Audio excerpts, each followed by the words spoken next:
Депутат камакка алынбайт. Жазык процедуралык кодекстин негизинде тинтүү жүргүзүүгө болбойт. Депутаттын чет өлкөгө жана аймактарга болгон иш сапары каржыланат. Бишкек шаарында турак жайы жокторго кызматтык үй берилет. Депутат Кыргызстандагы бардык мамлекеттик коомдук транспорттарды акысыз пайдаланууга укуктуу. Мындайча айтканда бийликтин эрке баласы болдуңуз да. Эми депутаттар мындай жыргал жашоодон баш тартуусуна туура келет. Анткени Конституциянын жаңы долбоорунда алардын ыйгарым укуктары бир топ өзгөргөн. Азыркы депутаттар эл өкүлү атыгып элдин эсебинен күн көрүп келишет. Алмаштырайлы баарыңарды. Рахмат. Сиз түшкүлөдө панта айтканга укугуңуз жок, ал мыйзам бар. Көптөн бери ошол эл оозунда айтылып жаткан булардын ыйгарым укуктары, кызмат унаалары, чет өлкөлүк командировкалар, мөөнөтү жана башка толуп жаткан маселелер боюнча ошол топтолгон. Сөзсүз түрдө ошол мыйзамдар менен буларга чектөөлөр коюлуш керек. Баш мыйзамдын жаңы долбоору жогорку кеңешке келип түштү. Эми буга чейин сындап жаткан депутаттар дагы өз сунуш пикирлерин мыйзам чегинде кошуусуна мүмкүнчүлүк бар. Ал гана эмес, коомдук талкууга өлкөнүн ар бир жараны сунуш бере алат. Бул тууралуу президент Садыр Жапаров дагы өз сөзүндө Конституцияны эч ким таңуулаган жок, ортодо талкуулап бир пикирге келели деп коомчулукка сунушталып жатат деп билдирген. Эми баягы идеалдуу түрдө жасалды деп айткандан алысмын, анткени баягы кемчиликтер болбой койбойт. Ар кимдин көз карашы ар башка болот. Кемчиликтер бар деп айтып атышат, эми кемчиликтер болсо жогорку кеңештен оңдоп түздөп, анан элге референдумга алып чыкканга мүмкүнчүлүгү бар. Аны эч ким бая мурункудай жок, только ушул конституцияны кабыл аласың, могу жерин ушундай кыласың деп бая 10 жыл мурункудай таңуулап, элге таңуулап кабыл алдыруу бизде андай максат жок. Баш мыйзамдын жаңы долбоорунда депутаттар өкмөттү түзүп, жыл сайын отчетун кабыл алуу укугунан ажырайт. Ансыз да парламент өкмөт мүчөлөрүн түзүүнү ашмалтайын чыгарып келишкени айтылып келген. Ар кайсы партиялар министрликтерди бөлүп алып, депутаттар кызмат бөлүштүрүү бизнесин түптөп алышканы баарына белгилүү. Өкмөттү түзүүнүн ордуна эми парламент министрлер кабинетинин төрагасынын, анын орун басарларын жана министрлер кабинетинин мүчөлөрүн дайындоого макулдук берет.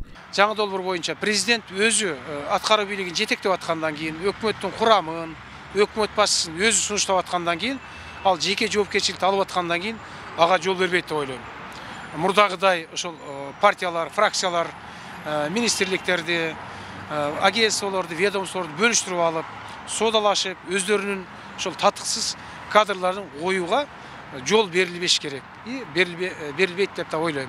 Жогорку кеңештин депутаттын мандатынан ажыратуу тартиби ишке киргизилип жатат. Буга чейин мындай норма болгон эмес. Бир сессиянын аралыгында депутат жогорку кеңештин жыйындарына себепсиз 10 күн келбей калса, мандатынан ажыратылат.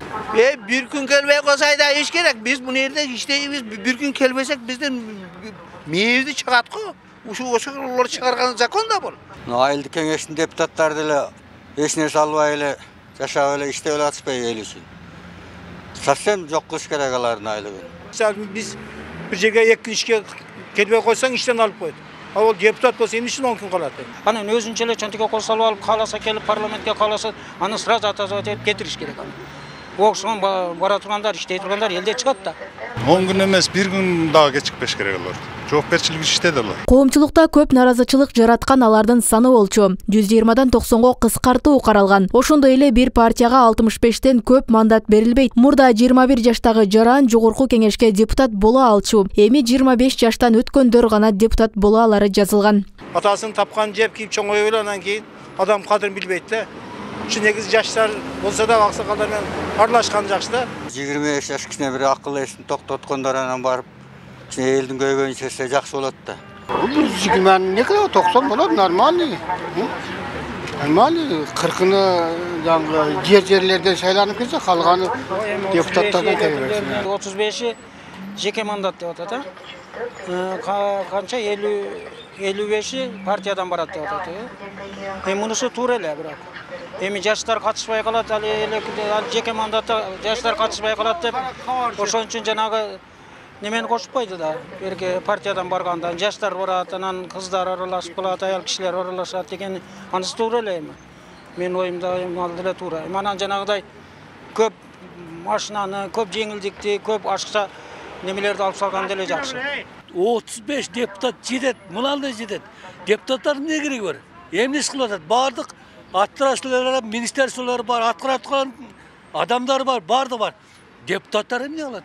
Жеп ичкенден башка пайдасы жок. Баш мыйзамдын жаңы долбоорунда депутаттардын ыйгарым укуктары өзгөргөндөй эле президенттин да укуктары өзгөргөн. Орчундууларына токтолсок, мурда 6 жылга шайланса, эми 5 жылга 2 жолудан ашык шайлана албайт. Белгилүү болгондой өкмөт жоюлуп, министрлер кабинети түзүлөт. Аны түзүү жоопкерчилиги толугу менен президентке жүктөлөт. Аны менен катар облус башчыларын да дайындайт. Ошондой эле коопсуздук кеңешин түзөт. Мында саясий серепчилер өлкө президенттик башкарууга өткөндүктөн өлкө башчысы өзүнө күчтүү коопсуздук кеңешин түзүп алуусу керек дешет. Тура канча президент алмашты, канча өкмөт башчы болду, канча саясий төңкөрүштөрдү жасадык, туурабы?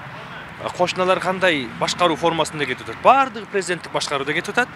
А биз болсо жанагы дүйнөлүк коомчулукта парламенттикке өтүп кетти деп. А бирок экономикабыз алардан аркада калып калган.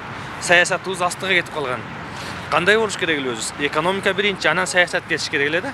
Мурдагыдан айырмаланып, президент жогорку кеңешке мыйзам долбоорлорун сунуштай алат, кезексиз жыйынга чогултат. Парламентти жана жергиликтүү кеңештерде мөөнөтүнөн мурда шайлоону дайындайт. Мыйзамдардын өзгөрүүсү менен бирге мурда болбогон жаңы кызмат кошулууда. Ал мамлекеттик катчы жана балдардын укугу боюнча ыйгарым укуктуу өкүл. Бул кызматтын жетекчилерин дайындоодо президенттин ыйгарым укуктарына кирген.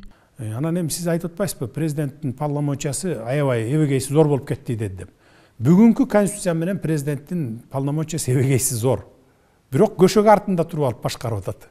Туурабы? Буга чейин 30 жыл бою президент көшөк артында туруп алып, премьердин, министрдин колу менен чок кармап келген. А биз ошондон чыгалы деп атабыз. Ачык чыгып, керт башың менен өз моюнуң менен жооп бер деп атабыз. Президент жооп берчү эмес, парламент жооп берчү эмес, премьер-министр, өкмөт жооп берчү эмес, бири-бирине шылтачууда. Мына тиги кылып койду, анан мунун кемчилиги, тигинин кемчилиги деп анан жыйынтыгында өкмөттү отставкага кетирип, анан мына өкмөт күнөөлүү экен деп баягы крайнийди таап эле айдап койчу да. Элдик курултай жөнүндө жаңы конституциянын 7-беренесинде сунуш берүүчү, кеңешүүчү, байкоочу жыйын деп белгиленген. Курултайдын өкүлдөрү ар кайсы аймактардан ар башка кесип, этно маданий илимий чөйрөнүн өкүлдөрүнөн түзүлөт. Алар курултай төрагасынын, президенттин жана жогорку кеңештин төрагасынын отчетторун угушат. Курултайда алсыз иштеп жаткан аткаминерлер, жетекчилерди кызматтан алуу боюнча сунуш берилсе болот. Бирок ал сунуштардын баары мыйзам чегинде каралып, териштирилип, андан соң гана ишке ашырылат. Бул ирет мурдагы курултайлардан айырмаланып өз максатына жетиши үчүн жарандык активисттер ар кандай сунуштарды айтышууда. Айрымдар көйгөйлөр жеткиликтүү айтылышы үчүн курултай облустарды кыдырып жерлерде өтүшү керек десе, айрымдар элдик башкаруу үчүн элдин саясий аң сезимин жогорулатуу керектигин айтышууда. Эми элдик курултай, мыйзамдар, азыркы өзгөртүүлөрдүн баардыгын идеясында өзү жакшы. Бирок чыныгы жашоодо кандай ишке ашат бул башка суроо да. Анткени эл канчалык сапаттуу болсо, караңгы эмес болсо, парламентте сапаттуу болот болчу. Тилекке каршы элибиз ошондой болгондуктан биз депутаттар жаман көрөбүз да, бирок элде эле шайлоонун алдына келгенде кайра эле кечеги эле жаман көрүп жүргөн адамдарга кайра добуш берип коет да. Ошондуктан биринчи кезекте элдин саясий аң сезими көтөрүлүш керек. Көчмө жыйынды кылып Ошто өткөрсүн, Баткенде өткөрсүн, туурабы? Баткендик дагы Кыргызстандын жараны, анда толук кандуу укугу бар Бишкектикте элечи. Тиги Таласка барып өткөрсүн, Көлгө барып өткөрсүн дегендейчи, анан Бишкек менен эле Оштон бүтүрүп коюп атпайбы маселеничи. Анан маселе чала бүткөнү, чийки бүткөнү, анан баягы дежурный эле Ошко барса баа 5-6 бар, Бишкекке барса баа 5-6 бар, ошолор менен эле иш бүтүп калып атат дагы. Канча адамдар, интеллектуал адамдар, мыкты адистер ошондой талкууларга катышпай атат, ошондой өздөрүнүн ойлорун айтпай атат. Анан чийки болуп атпайбы мисалычы. Конституциянын жаңы долбоору толугу менен жогорку кеңештин расмий сайтына жарыяланган. Ал эми катардагы жарандар аталган сайт аркылуу өз пикирлерин кошсо болот. Парламенттин жыйындарында каралган соң баш мыйзам референдум аркылуу жалпы элдин тандоосуна коюлат. Роза Акматжан кызы, Мирзат Нуманов, 7 канал, жумалык үчүн.